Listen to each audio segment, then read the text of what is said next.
Hello everybody, this is Fernando for the latest Cryptids and Monsters video. Alright, let's go ahead and let's do another entry here. This one yet again based on one of your newer suggestions.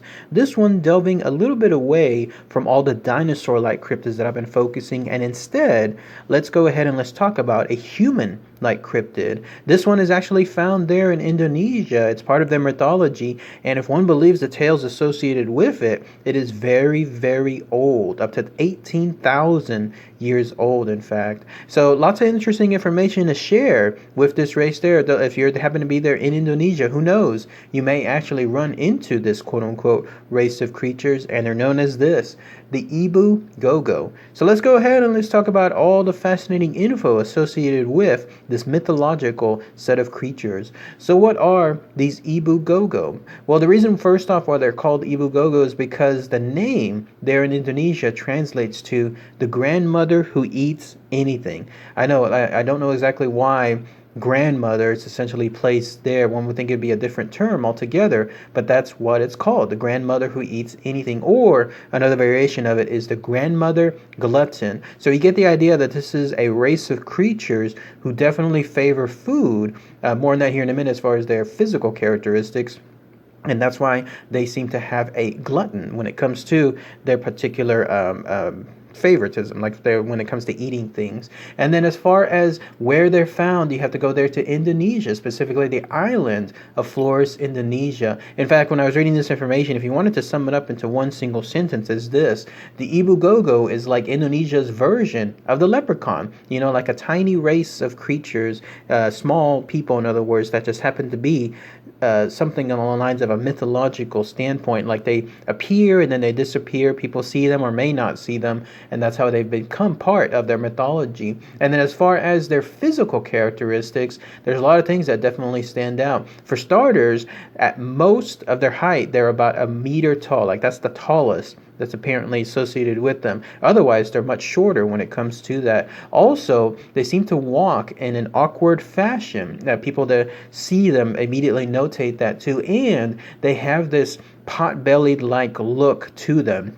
So they have a flat face, and then they have these, I guess, larger eyes. Maybe the eyes themselves stay the same size as if it were, let's say, somebody like a tall human, in other words. But the pot belly itself is the one that definitely stands out. And ears, as far as this particular race of creatures has, also stand out on their own as well. So you would definitely notice this Ebu Gogo if you're there in Indonesia, not just because of its size, but also those other physical characteristics there too. And then also you may even know their existence because of the way you hear them. If you happen to be walking across some area there in Flores, Indonesia, and you hear this murmuring, a murmuring that doesn't sound like anything else, like no known language there in that location or anywhere else across the world, well, there's a good chance you'll actually be listening to them talking, because that's essentially how they talk to each other. They murmur to each other, and they've been known to periodically parrot people that talk back to them, or that they happen to hear people from a nearby location. So in other words, they might be eavesdropping on someone's conversation, and then all of a sudden they start parroting that. So they'll say exactly the same thing that the person just said, but they'll say it in a way that sounds weird. You know how whenever you try to repeat something in a different language, but you don't know how it's supposed to be said in that language, it'll definitely stand out as well. And then as far as how these Ebu Gogos came there in that island, no one really knows, because they've been around for such a long time. If you know about the tales they're associated with that location, it's maybe about 18,000 years ago that these creatures have lived there. That's a long, long time, 18,000 years ago, and they flourished there. At one point, they definitely had a rivaling population of sorts compared to the other people that eventually started living there. But there was a weird turn, like a weird circumstance that happened afterward. I don't know why essentially the new population there at Flores did this, but somewhere along the way they decided that they did not want this Ebu Gogo there on that island. They didn't want to have two populations of of different races there at that location. And so here's how the story goes. At one point, under the guise of a present or in the guise of gifts, and let's say trying to make some kind of peace or some kind of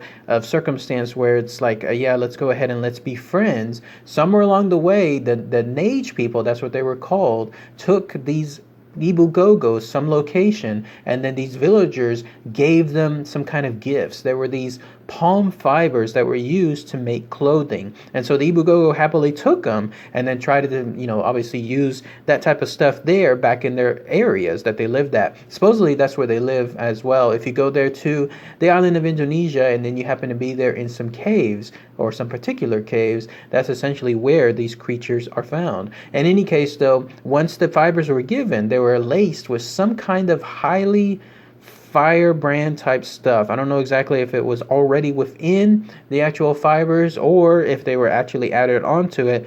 Either way, though, the villagers, once the trick was done, they went into those caves and then they set those very same items, the items that they gave as a gift earlier.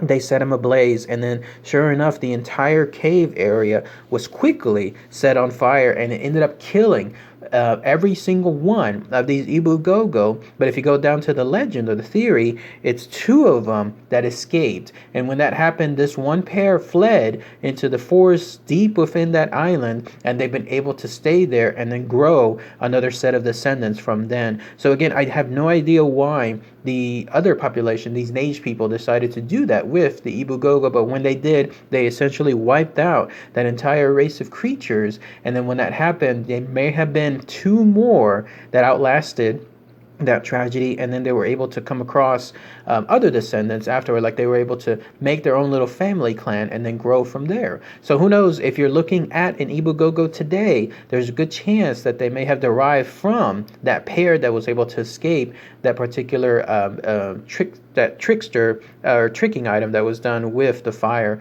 So very, very sad, at least when I was reading that information there. And then also there may be this basis as to why the Nage people essentially did this. Apparently these Ebu Gogo like to kidnap children, not really in a bad way, although kidnapping is of course obviously a bad thing altogether, but it seemed like they were trying to get these children to get them to learn how to cook. That was a weird angle as well, because you would think that the Ebu Gogo, if they're good at parroting people, like let's say as I was mentioning earlier with the language, why not just observe people from afar while they're cooking and let's say be able to learn that way? But no, apparently they were kidnapping children to actually steal their ideas of how to cook or force the children to cook for them, and then that way they'd be able to learn that way. So that may have set the Nage people off altogether, and then that's why they decided to fight back and do something about these particular the Ebu Gogo. And then if you wanted to know this too, there's a children's story that ties into it that's called Ebu Gogo Tales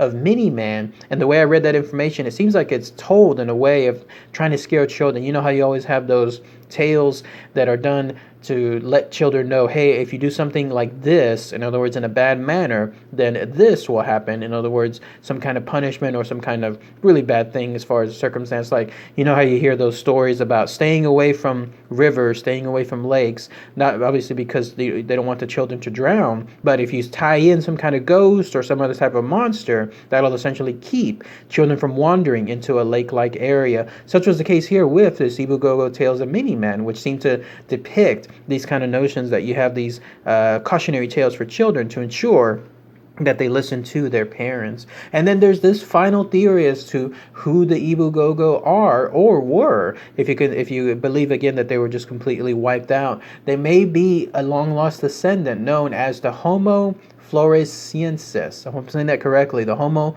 floresiensis, and they were also some type of humanoids that lived around 13 years ago, and they were essentially wiped out by a volcanic explosion around 12,000 years ago. But if some of them survived, they may be the descendants themselves of the Ebu Gogo. So in other words, they're being misinterpreted, the Ebu Gogo, as this Homo floresiensis, or vice versa. They may be one or another. Still, there's not much evidence associated with that, but at least apparently there's some investigations that are being done into those caves I was mentioning earlier, those thought to inhabit these Ebu Gogo from a long time ago, to try to see if there's any clues, something else that could be found that could point things towards the right direction. Although who knows, if they go into the right cave, they may actually find these Ebu Gogo right then and there as well, and then see an actual live one. And I'm sure that would definitely set the cryptid world on fire because of the possibilities of having something like this, a long lost mythological race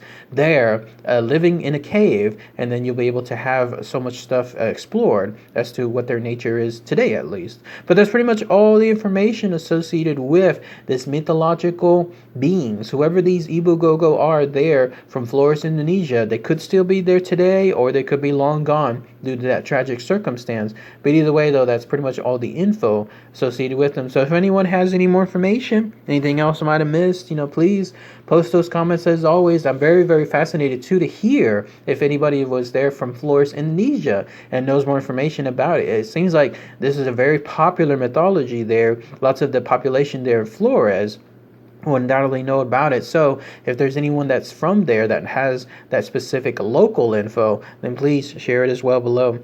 All right, everybody. Thanks again as always. Take care. Bye.